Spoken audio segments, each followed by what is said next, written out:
college reunion, my wife Brittany ran into her first love, Leonardo. What I never expected was that after the party, all three of us got kidnapped. When I opened my eyes again, we were locked inside an abandoned warehouse, with several countdown bombs strapped to my body. They tried dozens of times, and still couldn't disarm them. With nothing left to hope for, I sat bound to a chair, ready to face death alongside my wife. But instead, she and Leonardo were clinging to each other in tears. "Leonardo," she sobbed. "If we'd both been a little braver back then, we'd already be married by now. I never got you out of my heart. I'm still a virgin because of you. Brittany, stop crying. If this is our last day, I want to make up for everything we lost." With those words, Leonardo pulled my wife into a deep kiss. Then the two of them walked to the corner of the warehouse and started having sex. My heart felt like it was being torn apart.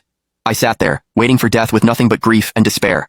Half an hour later, they stood before me with their clothes in disarray. The countdown on the bombs reached 0, but nothing exploded.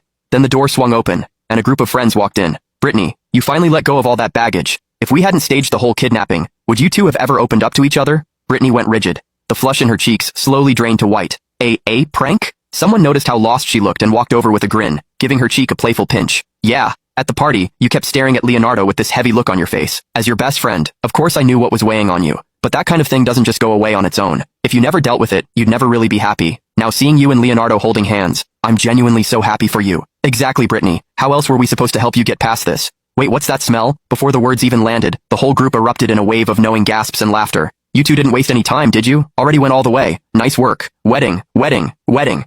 Cheers and blessings filled the abandoned warehouse. And I, Brittany's lawful husband, sat there watching it all with a face drained of color. My nails had dug into my palms hard enough to draw blood.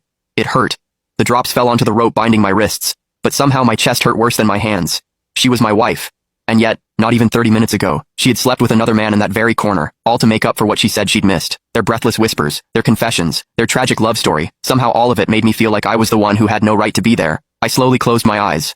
A single tear slid from the corner of one eye, and quietly, I made my decision. Across the room, Brittany was still in Leonardo's arms, letting him kiss her. He didn't know I was her husband, neither did any of our classmates, because Brittany never wanted to make our relationship public, probably because she cared too much about what Leonardo would think. Maybe the grief was written too plainly on my face, because someone finally noticed me tied up in the corner. "Wait, isn't that Brooks? What were you guys thinking, dragging Brooks into this prank too?" The moment those words landed, everyone finally turned to look at me. I didn't mean to pull Brooks into it, but he kept following Brittany around, and I was afraid of missing the timing, so I just grabbed him too. "Brooks, I'm so sorry. Let me untie you right now. Please don't be mad, and please don't come after me for this. We did do something good here, didn't we? We helped two people who were meant to be find their way back to each other." Brittany's eyes stayed fixed on me, guilt, shame, and unease, all tangled together in her expression. Once I was free, I stumbled to my feet. The pain inside me was overwhelming, but Brittany kept shooting me desperate, pleading looks. She was begging me not to say a word about our marriage, to save everyone the awkwardness.